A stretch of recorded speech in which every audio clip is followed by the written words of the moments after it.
C'est le moment des nouvelles en bref de la Matapédia. À partir du 18 juillet, le couvre-visage sera obligatoire dans les lieux publics fermés. Je vous en nomme quelques-uns.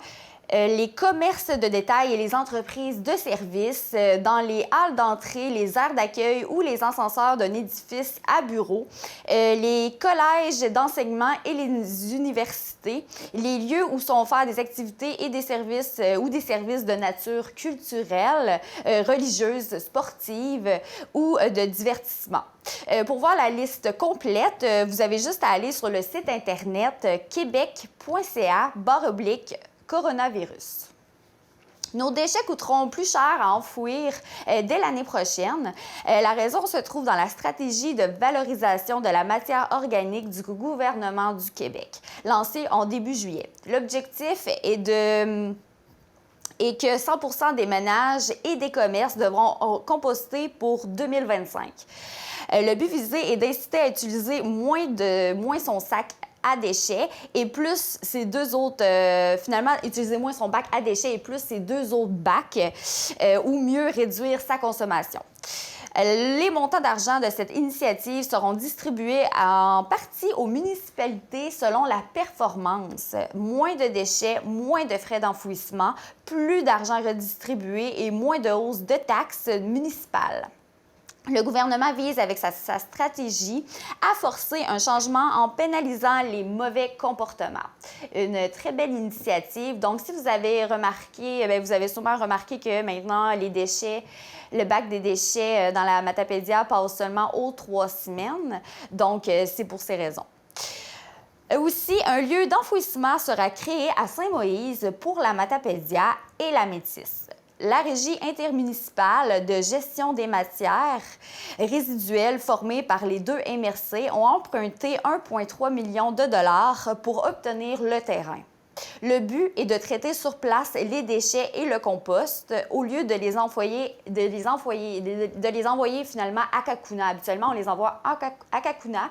Puis à partir de maintenant, on aimerait finalement que ça se fasse à Saint-Moïse. Le projet se veut économique puisqu'on prévoit que le coût pour traiter les déchets et les matières organiques passeraient de 2,8 à 2,3 millions de dollars si le traitement s'effectuait sur place. Également, il se veut écologique car il éviterait chaque année 85 000 kilomètres de transport pour camions vers Kakuna. Le projet est appelé multiplateforme parce qu'il intégrerait aussi un écocentre. Le projet multiplateforme est estimé à 10 millions de dollars et serait situé dans un secteur près de l'intersection du chemin Otis et du premier rang. Orléans Express ouvre ses routes vers l'est du Québec à compter de vendredi le 17 juillet. Après avoir redémarré le service entre Montréal et Québec le 10 juillet dernier, Keolis Canada annonce la reprise graduelle de ses services vers l'est du Québec. Des mesures de distanciation physique à bord des véhicules ont été mises en place. Le port du masque pour tous les passagers et le nettoyage des mains avec une solution désinfectante au moment de l'embarquement seront obligatoires. Le nombre de passages est toujours limité à 14 personnes par autobus. Aussi, les enfants ne seront pas autorisés à voyager seuls et les passagers ne pourront pas consommer de nourriture à bord. Le 6 du Bas-Saint-Laurent autorise maintenant les visites dans ses centres hospitaliers sous certaines conditions. Malgré cette nouvelle, les communications virtuelles sont à privilégier dans le contexte que nous vivons présentement avec la pandémie. Les visites sont autorisées de 14h à 20h tous les jours et limitées à une personne à la fois pour un maximum de 4 visiteurs, 4 personnes par jour.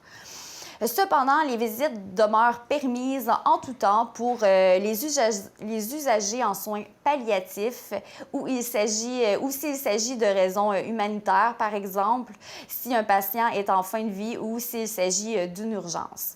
Aucun visiteur ayant reçu un diagnostic de COVID-19 confirmé ne sera admis. De plus, le port du couvre-visage ou du masque est obligatoire pour tous, évidemment.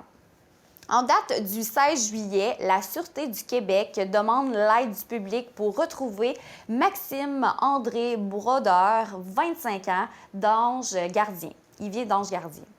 Il a été vu pour la dernière fois le 8 juillet sur la route 132 à Sainte-Anne-des-Monts. Il se déplacerait à bord d'une fourgonnette Ford Transit 2015 blanche immatriculée Festin, F-E-S-T-I-N-S.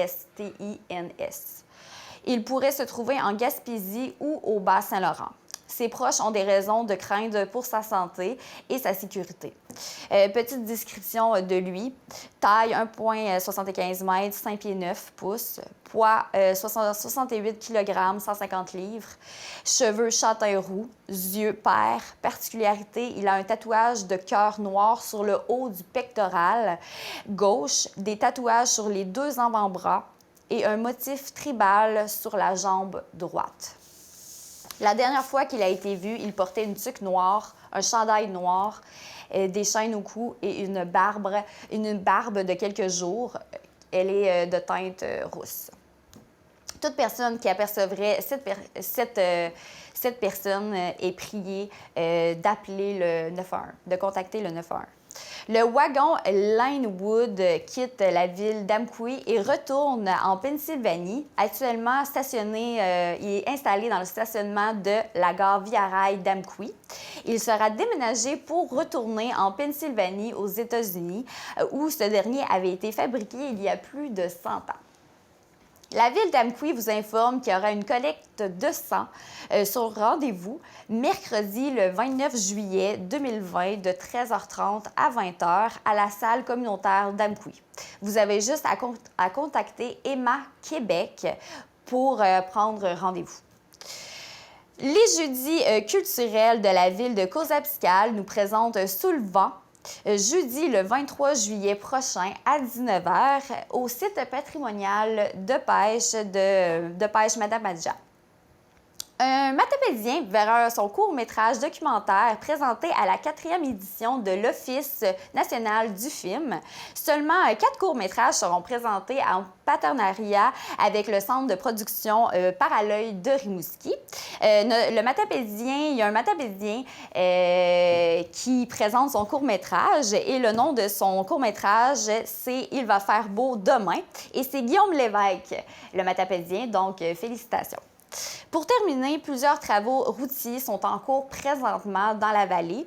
À Sainte-Irène, sur la rue principale et route de Sainte-Irène, entre le chemin du lac Gontier et de la Grande Ligne jusqu'au 23 octobre 2020. À Saint-Léon-le-Grand, dans le rang Coulombe, sur le pont de la rivière Umpqui jusqu'au 15 décembre 2020.